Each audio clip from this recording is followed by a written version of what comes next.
So, hi guys! At welcome back dito sa aking channel. So, ngayon ay gagawa tayo ng tutorial sa kanta ng Ben and Ben na Kathang-Isip. So, para sa tutorial na ito ay gagamit tayo ng capo. So, dito sa 3rd fret. So, let's have the intro first. So, sa intro, meron itong dalawang chords na ginamit, yung C at G. So, C, ito yung C. Then G.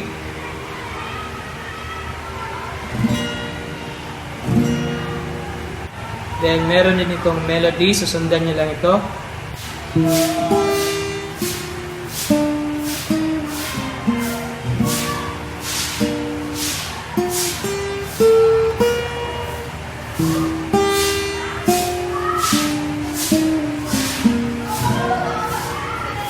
So ito yung kanyang normal na C.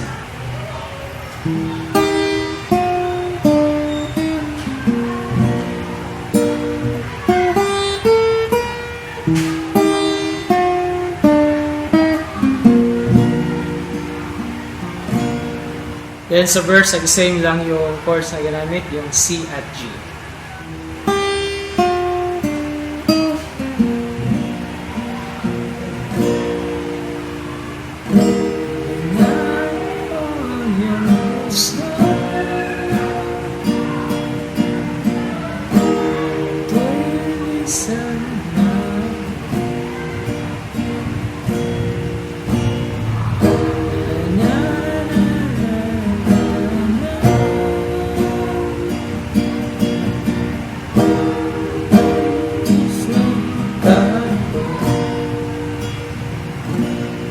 Then sa pre-chorus, ito yung chords na ginamit.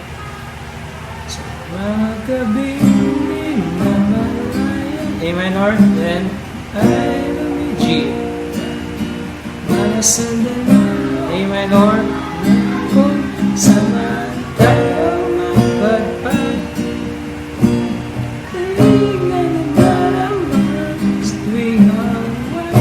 G, then E minor.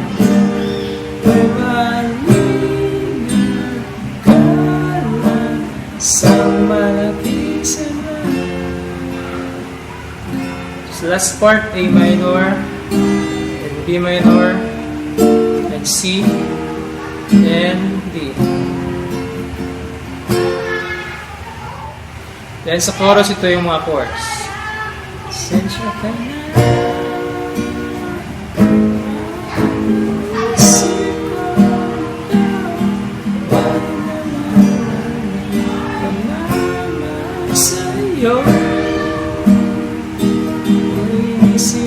G.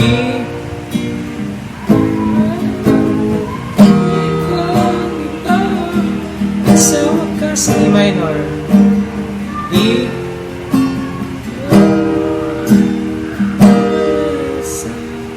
And after ng chorus, ad-lib, A minor, then E minor, then D.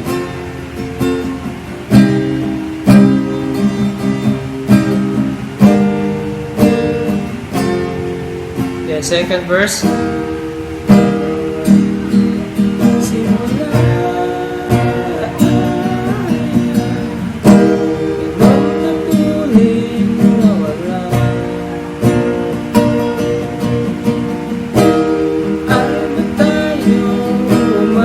sa umpisa, B minor, puso ng C and D. Balik sa chorus, same lang yung chord pattern.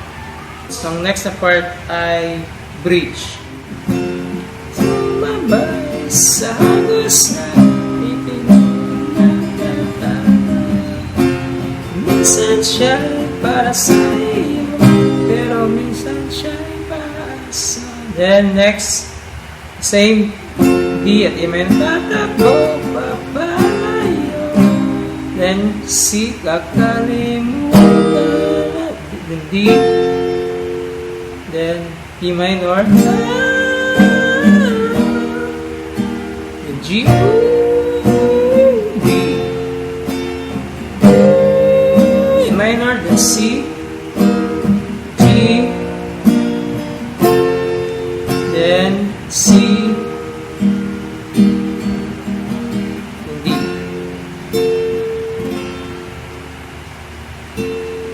again.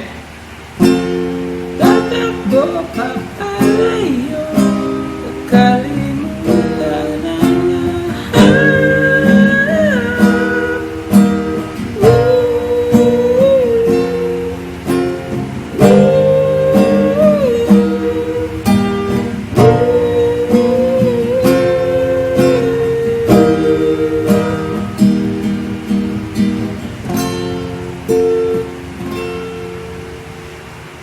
the third verse.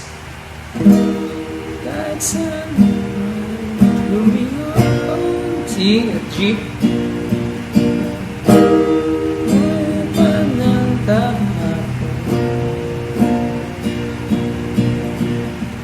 Sa aking bawat paghinala,